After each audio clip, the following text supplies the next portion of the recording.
Welcome to Inside the Firm, a podcast dedicated to small business owners and hosted by entrepreneurs Alex Gore and Lance Cayko. Each week, they take you on their journey of how to start, run, and grow a business by bringing you inside their architecture and real estate development firm. Get a behind-the-scenes tour of how these business leaders manage their clients and foster company culture while creating new and innovative projects. And now your hosts, Alex Gore and Lance Cayko.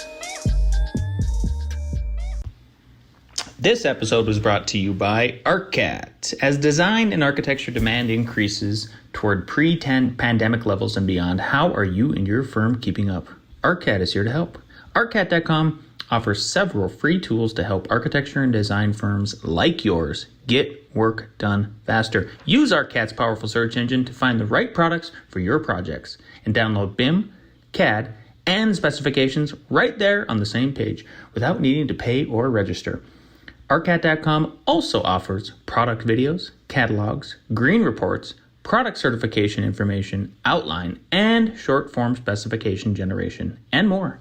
ArcCat.com is your one-stop solution to help increase your productivity and get more projects done. That's ArcCat.com, ArCAT.com. Check those guys out and start building better content today. This episode was also brought to you by Pella Luxury. Pella Luxury, you have never experienced a brand like this before. The collection of brands within the luxury division of Pella are the conversation starters, the pioneers of the industry who provide window and door solutions to discerning architects, the building industry, and beyond. They have decades of experience creating things no one else in the world is creating, and the collection of brands are brought together to complement and build on one another. They don't push beyond the limits, they set them. Explore PellaLuxury.com/the firm. That's PellaLuxury.com/the firm today. Let's get into the show. Hello, Lance Cayko. What is up, my friend? Everything is up. Prices are up. How about that? Business is up. Yeah. So that's good. So a lot of positivity on our end as we were kind of shooting the breeze before we started the show. That's kind of where we're at, suffocating with work, but the opposite is always should be kept in the rearview mirror. So you are at least grateful for all of the work that you hopefully have. Yeah, for sure. And for those people that are regular Inside the Firm listeners, you'll notice a new voice here. I am Adam Steiner. I am permanently taking over for Alex Gore on the podcast. The real host. Finally, a good one. I kid. No, Alex had something come up, but we're doing, just a little crossover show today. So this will be posted on both of our shows if you're not watching live, Inside the Firm and Builder versus Buyer. We're going to talk some stuff on the home building industry, but we're also going to talk a little bit about our firms and getting into the industry and all sorts of stuff. So the floor is kind of open today. We're just going to have some fun and let her rip. So let's dive into it. Actually, let's start on how to get into this industry, because I get this question a lot, especially from like younger people, and they're. But the question specifically is, I'm an architect in Indiana looking to get into residential architecture/building. My familiarity in the building process is limited to my experience as an architect working on commercial projects during the construction administration phase. I'm passionate about getting into residential architecture and want to have a more intimate role in the building process with clients, but don't know what I don't know when it comes to this industry. Any tips for me? I think one of the first things you could do is, especially if it's this person's, if they're going off on their own sort of thing, or even if they're moonlighting and have permission to do that, is to see if you can network with some builders and developers. And I think there's a couple different ways you can do that. Cold calling still works, and then just passing on any kind of design work that you have that is even remotely relatable. I don't think the transition from commercial to residential is out of anybody's reach. They are different animals for sure. I think I've heard from a lot of other colleagues that do primarily residential and primarily commercial and institutional. They kind of look down on residential architects, and I kind of do the opposite to them. Because my opinion is about residential architecture is counter to theirs, which theirs is, well, we are affecting the public in a much bigger and broader way than you guys are. But I think the fact of the matter is, well, you live in your house. Like you live in that house every single day. You're going to be in the house much more often than you are a commercial space. So maybe there's an argument there that it's more important, but I digress. So back to networking, sending out just a list of rates, I think, to developers, contractors, stuff like that is not a bad idea. And also your availability.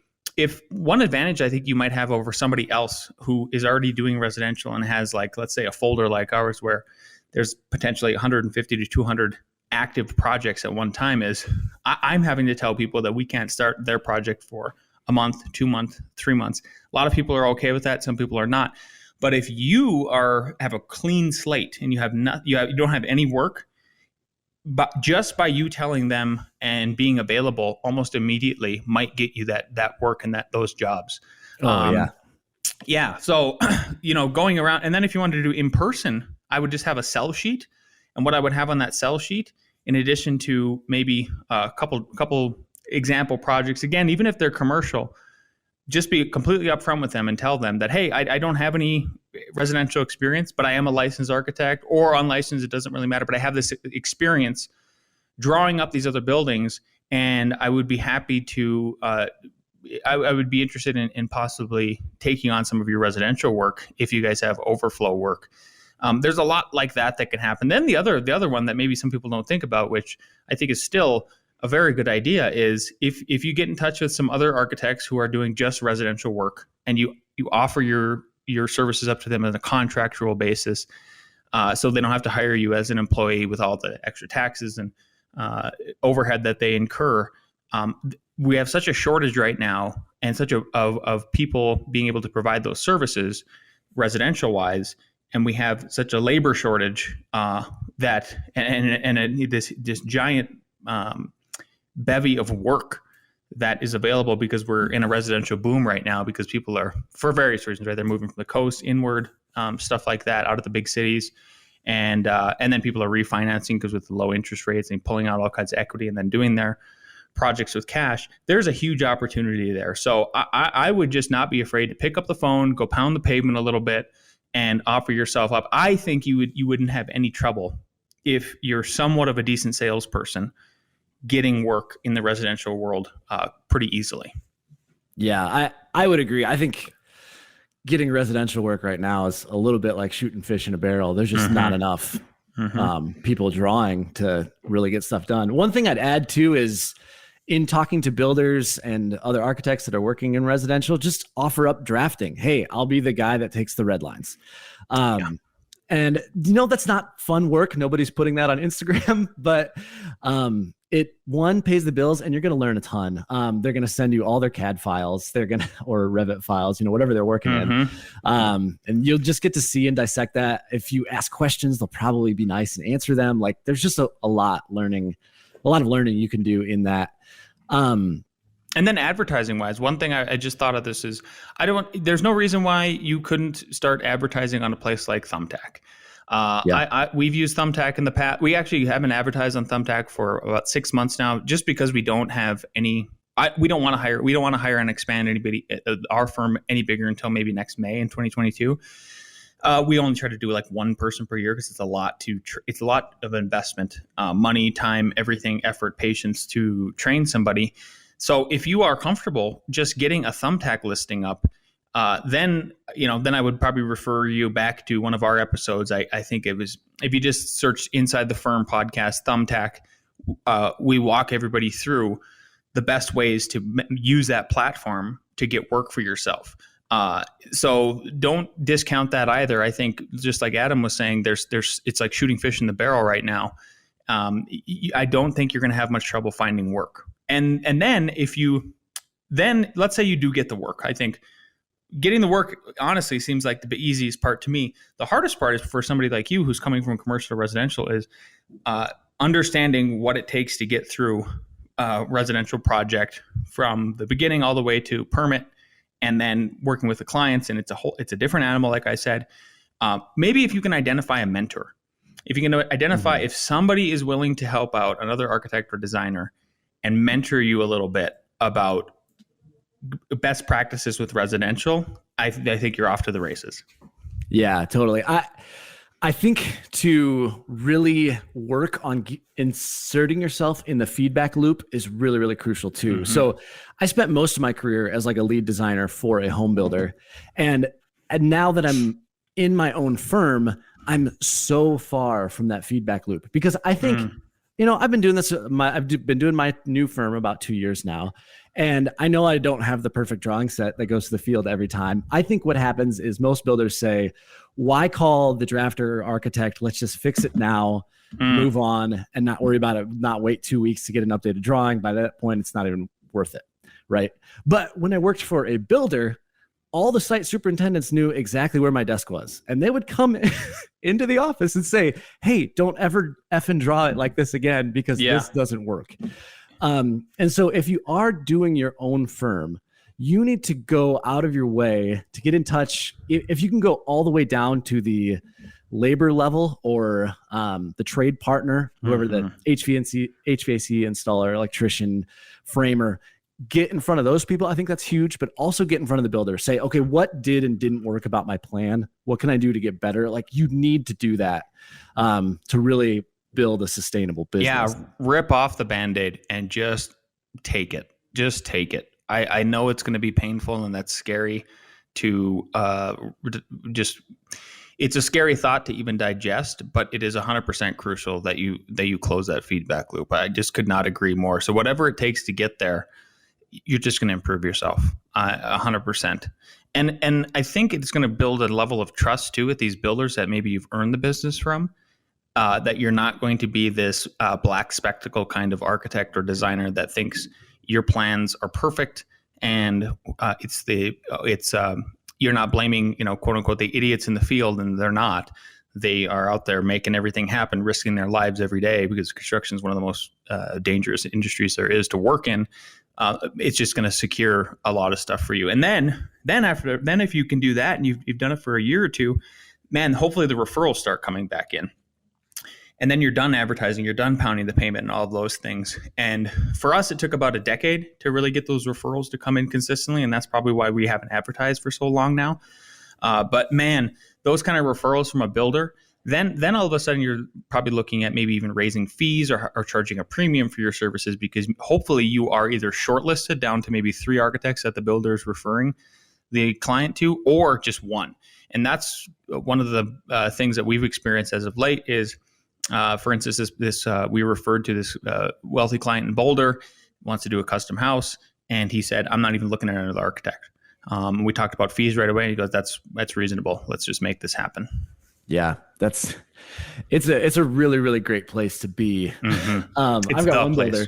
Yeah, I've got one builder now, high-end custom builder in our area, and I'm the only call. If they get a client that doesn't have an architect attached, like I'm there first meeting, and it's really, really great for my business to not have to be part of that sales discussion loop. You just save so much time in that.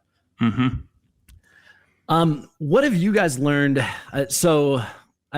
Your foray into building your own projects isn't really new at this point, but looking back, what have you been doing for about 2-3 years now? You've been building your own projects. Is that right? The first about 6 technically because of the first tiny house that we built. Oh, that's right. Yeah. But those are anarchy builds. They don't need. I love them because they're anarchy builds. You don't need a building permit for them. You obviously do things at a very high. I think you actually end up doing things at a higher level of precision, engineering wise, architectural wise, with those kind of builds. But yeah, that was our first 2 builds. Were the tiny house we built for ourselves and eventually sold it. And then the second set of tiny houses for Subaru. And then the first licensed work that we did as a Class B general contractor was our development. Then there were a couple little ones, little residential remodels, little commercial fixes that we ended up having to do for people, ADUs, that sort of thing. And as most recently, I just actually came back from one of my job sites. It is a 4,000 square foot interior commercial tenant finish in downtown Longmont, Colorado. We're very excited about it. And then Alex is building another tiny house, another anarchy build for another architect, out in California. And then next week we start framing a house. So we're going to send our construction crew out to frame a custom house that we designed. The owner actually ended up taking our Architects to Builder course, so architectsguide2.com if anybody wants to check that out. Shameless plug. And then Alex will be building a very large, I think it's almost 13,000 square feet. It's very, very, very big, super modern house. It'll be the biggest budget project construction-wise that we've taken on, even bigger than our development, believe it or not, about twice the size. It's just one house, and that'll tax Al for about a year and a half.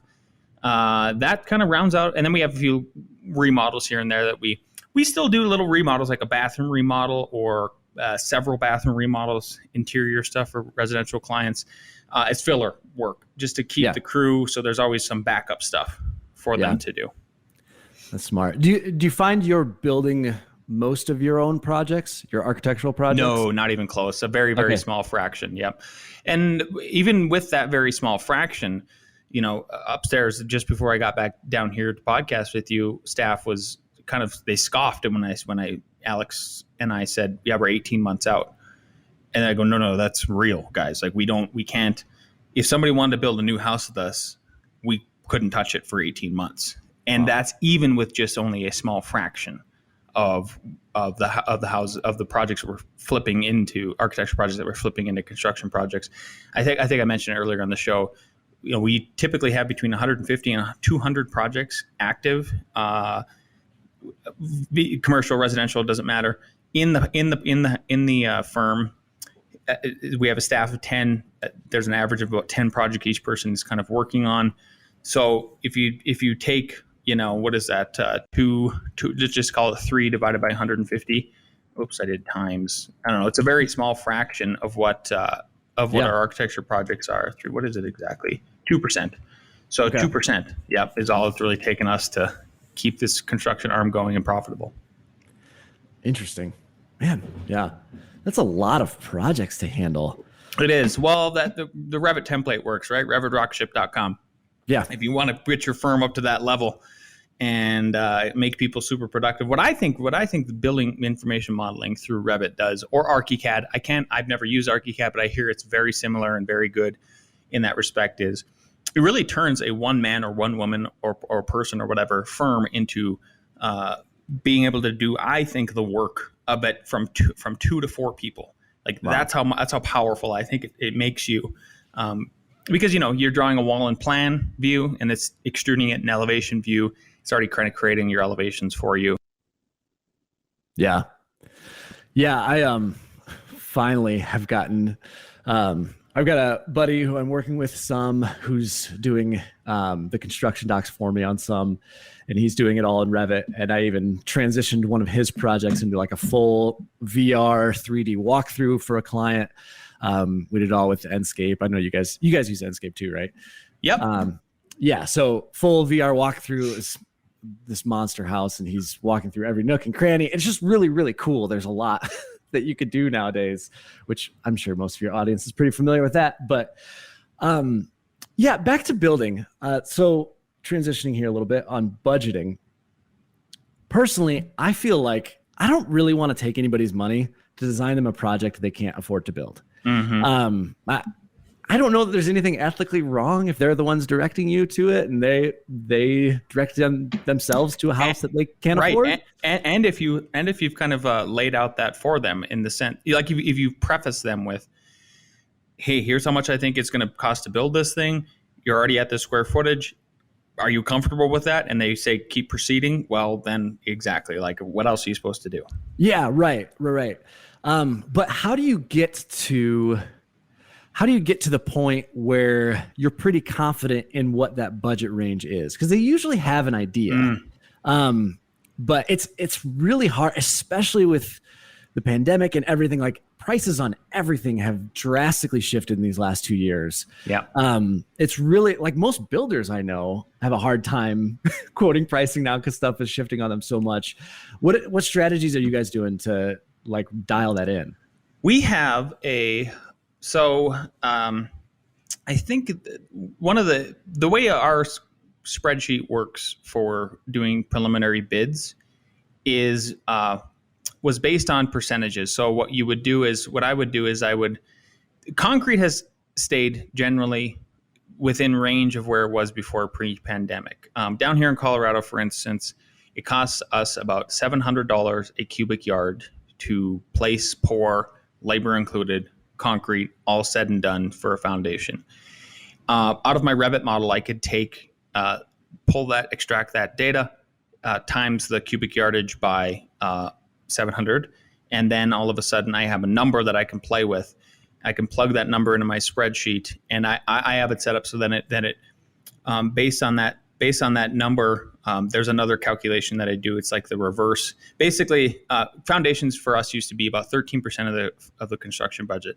There's a formula that I can never remember but I know it exists because of college, that you could, if you knew the percentage of some figure, then you could do some quick math, and it would spit out the bigger number, right? Then once I plug that bigger number in, based on the percentages of what everything should cost relative to that big number, right? Electrical, framing, all of that stuff, I could get within budget. Once that all happens, then there's this cross check of, okay, here's your preliminary budget. I think we're close, plus or minus 20 to 30%. I used to maybe say 10%. Then inflation hit. Yeah. And then there's been a cross check, like reverse engineering the numbers once the hard bids start coming in and seeing where the people are landing price per square foot. So what we used to tell folks is I think it's a good budget number for you to start at $250 per square foot of finished space. And now that number, based on that feedback loop that we've created in-house, we're probably at about $300 a square foot. So let's say you get the work, going back to where we started this podcast, let's say you get the work from one of these builders, one of these developers, and you have a client and they say, here's my budget. I think, again, you got to go back, like you were saying, Adam, back to the builder and ask them if they have just some square footage numbers that you can start thinking about and presenting to the client based on the metrics of what they're seeing at the day, right? Hopefully they'll be able to tell you, oh yeah, we're budgeting now $250, $350, $400, whatever dollars per square foot, and corralling people that way. And the biggest way everybody, no matter how many times you tell folks, and maybe you experience this too, Adam, is they say, well, how can we save money? You need to shrink your project. Like there's no other way than shrinking the size of the project. You have to shrink the square footage. We have to make this a smaller building, because there is some return on efficiencies. And like when we get into these group homes that we design, these ADA compliant group homes, and they're up to 8,000 square feet. Yeah, you can hammer that number down maybe towards a 200 number, but like the tiny houses that we build, those are so small, those are like $500 to $1,000 a square foot. So like it's like this matrix of that's moving based on square footages. Yeah, it's really hard to take numbers out too. Like just the way people bid homes and stuff too. If they bid it once, they're annoyed if they have to bid it again. So like you're not going to get a 1-for-1 deduction if you start pulling stuff out and rebid it. They're like, oh, this is a headache client now, and if I get this job, I want to make sure I make my money on it. So like, yeah, I would definitely recommend designing under what you think you need than over. And there's no magic button to pull out 50 grand from a house. Like you need to pull out $100 to $500 on every line item down the sworn. And that's really hard to do and really tedious. So you might as well start, square footage is the best way. Start smaller and build up from there. And and really, really think about your space. Goodness, I don't know how many times I've had this conversation with folks that do you really need a 20-foot by 30-foot master bedroom? Like how much time are you spending in there? And one of the internal documents that we've been working on lately is one of our senior staff put together is a matrix that lists out the square footages of each of your rooms on average. And then cross-checked with that is how much time you're spending in each of those spaces. And lo and behold, where does everybody spend most of their time? Kitchen, then probably living room. Then honestly, then maybe dining room, and then bedrooms are always at the lowest end of this thing. So you just really, really need to think about, where am I spending my time? What is worth spending my time and money? What is worth spending my money on based on where I spend my time? And then kind of one other thing you mentioned I want to touch back on is the contractors getting annoyed and kind of maybe not refusing to do a counter bid.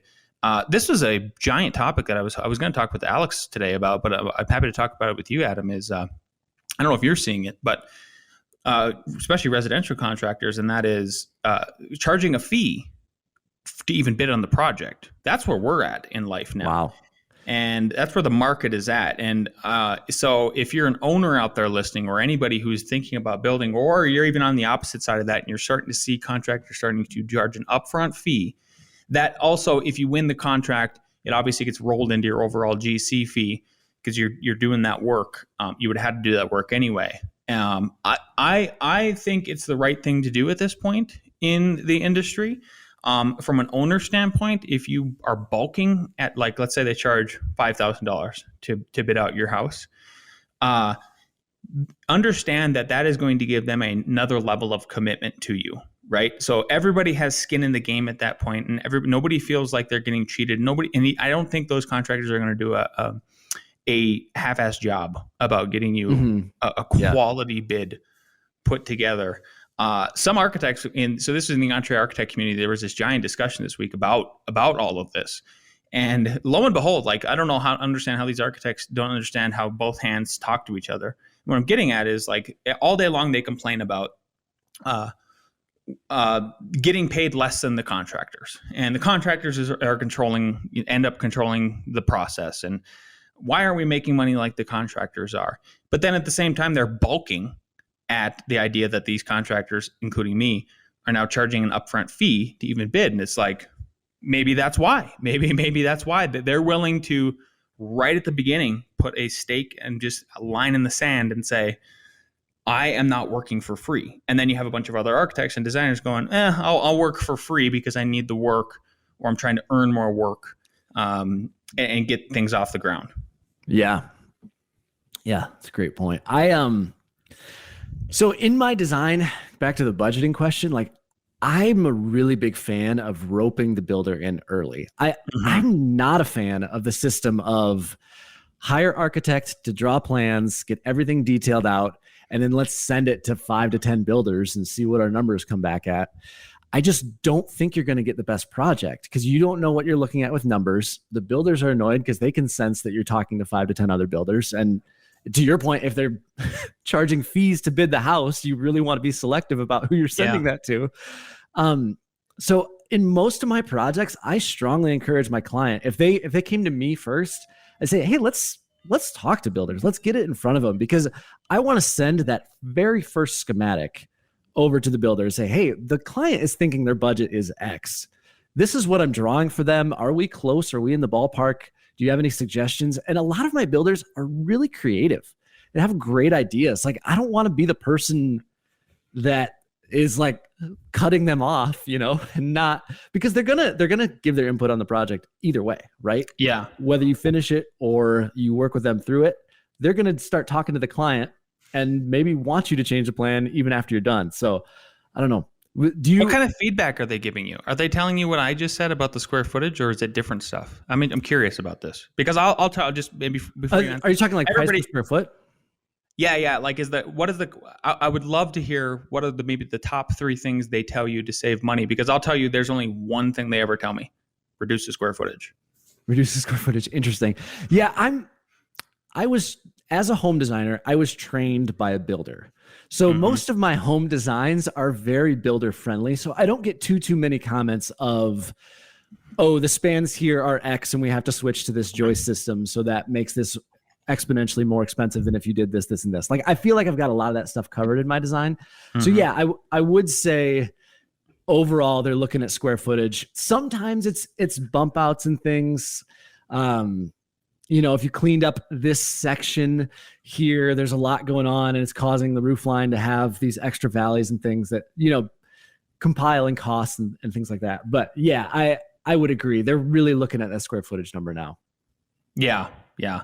But okay, interesting. I mean, I don't know what else you can do with, like, obviously finishes. One of the I guess to point to one example recently was I put a line item in for a custom house that we're bidding on up in. We designed it. It's one of these flips up in the mountains. It's super modern. It's 2 hours away. Nobody wants to go up there, but we're doing it anyway. And so I put a line item in for their fireplace.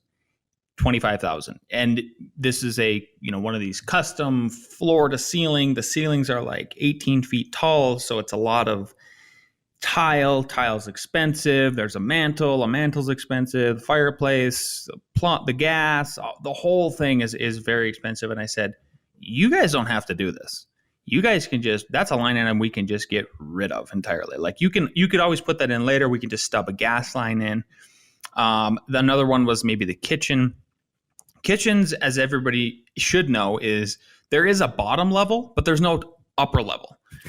Yeah. Right? I mean, you could go nuts. You could spend $10,000 on a fridge. You could spend $15,000 on a range. And so you could just keep adding and adding and adding. You could do like very exotic materials, countertops, special counter cabinets that, open and close automatically. I mean, it just goes up, and for these clients, I said, look, this is a baseline, sort of a middle number, 20 grand. But I would encourage you honestly to consider something like, do we need to go to IKEA? Are you guys assembling the cabinets yourselves?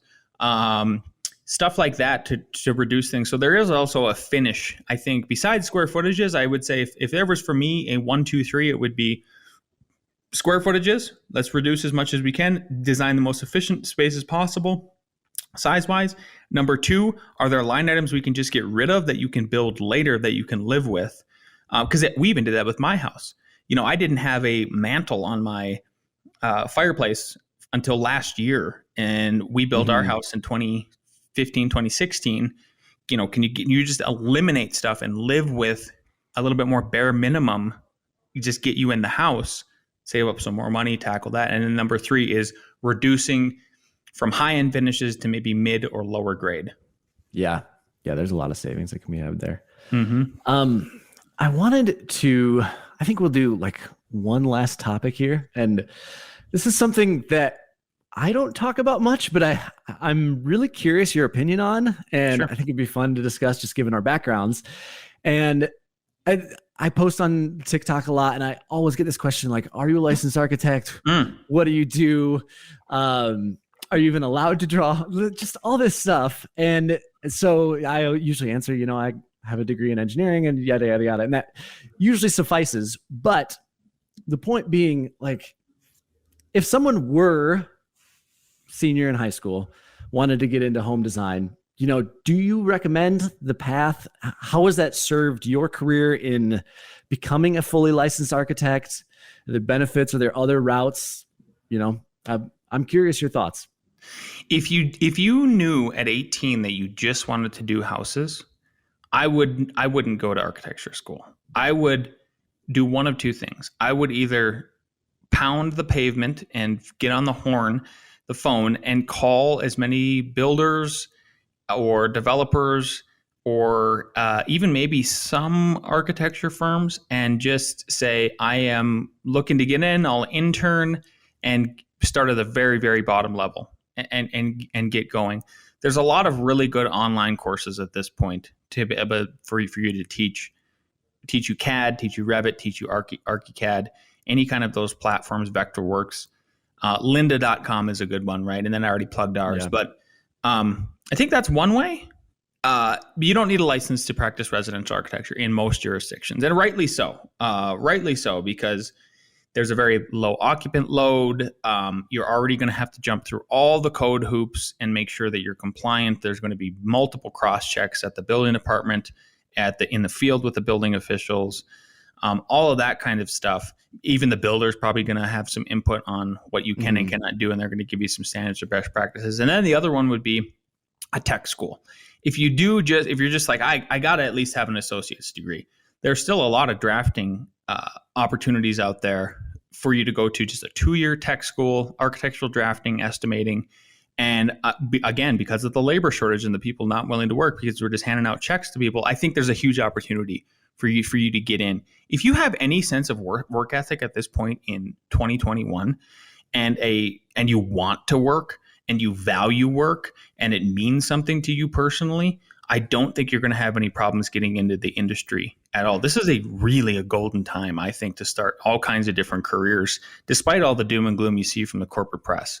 So that would be my advice. And then, but there's a caveat to all this. So we work with two ladies down in Denver. They're wonderful. They bring us a lot of work. They are unlicensed architects. I know you're not even supposed to say that, but like I don't really care.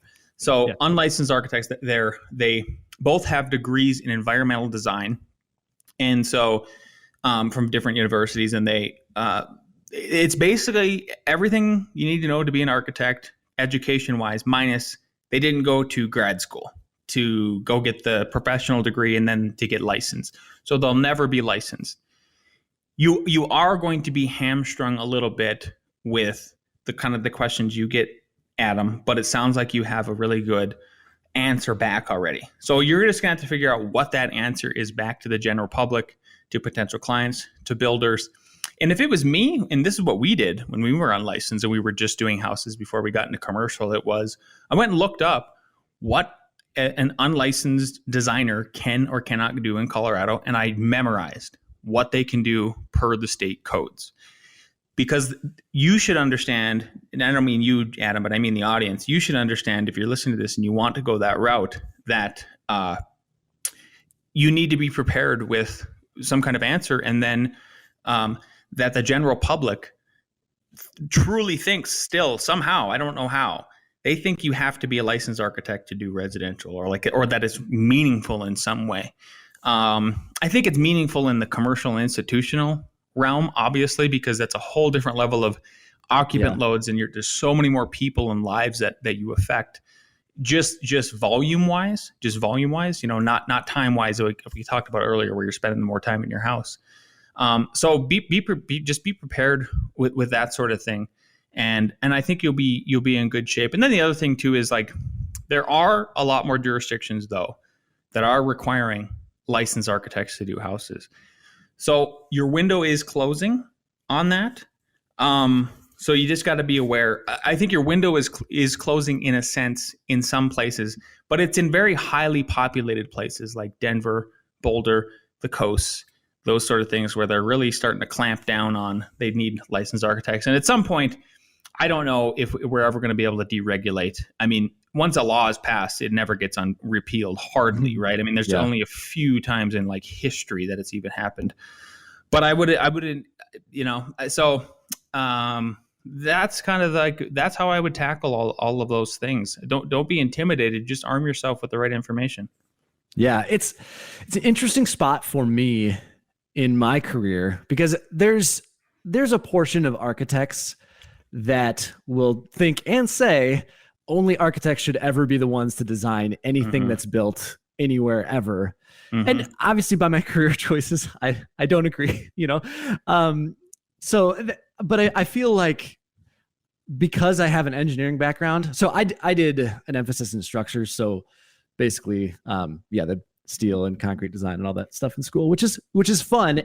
It doesn't relate really, and doesn't help because I'm not designing in that level and I haven't ever really practiced engineering. So sorry, blabbing, but I feel like I have this like standing room only ticket to the architecture school, because not architecture school, but like the architecture community, because I am around it enough. Our jobs are kind of similar, but I didn't get that degree and I don't have a license. So I can never really fully participate in the discussion.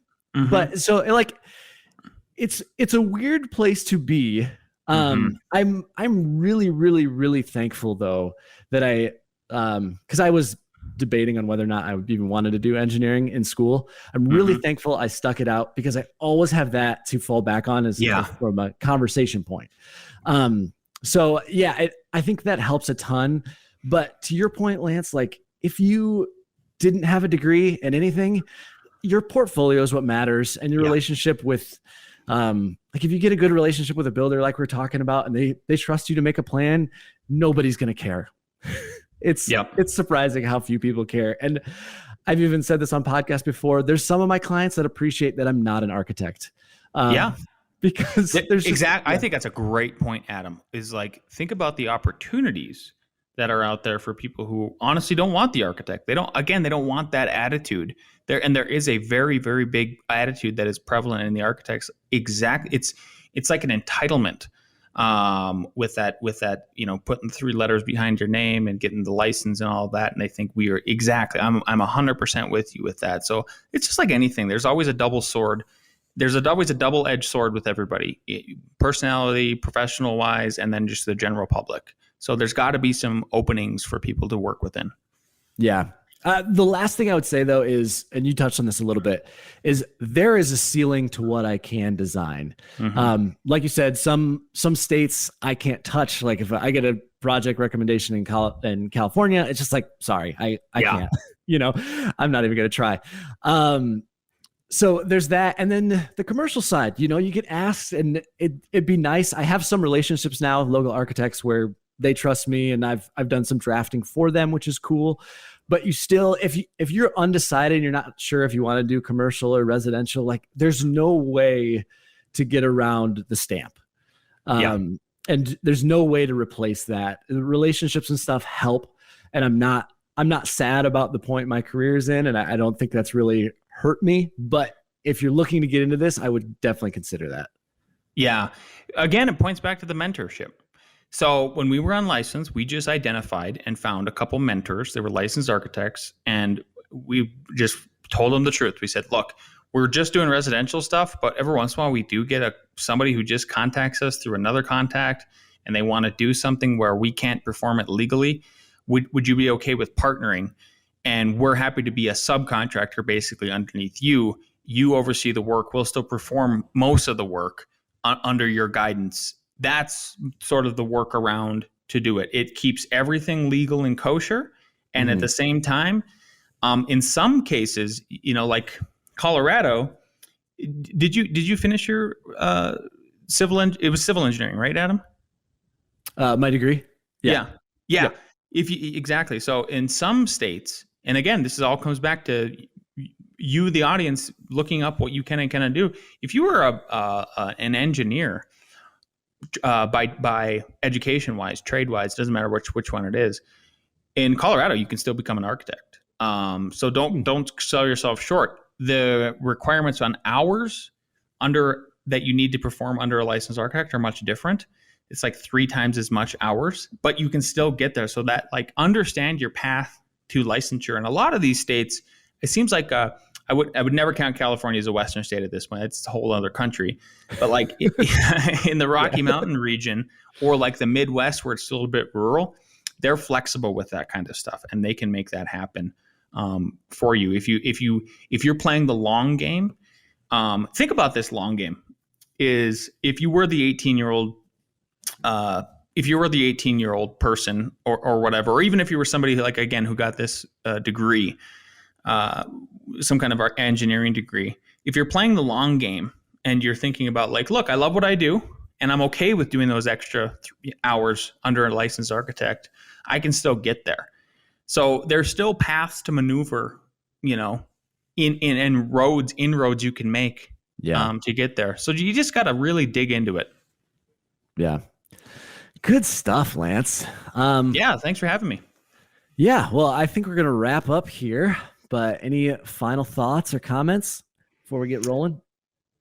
Final comments would be just get after it. Kind of echoing on what I spoke about earlier about if you have any semblance of work ethic right now, and you're available and you're willing and you're ready and you have your head on your shoulders and your head is straight, I think there's a lot of opportunity out there in so many different categories, not just architecture, design, anything like that. Even the building trades. My goodness, we have such a shortage of quality people in the building trades, all different kinds of subs. It doesn't matter which ones they are.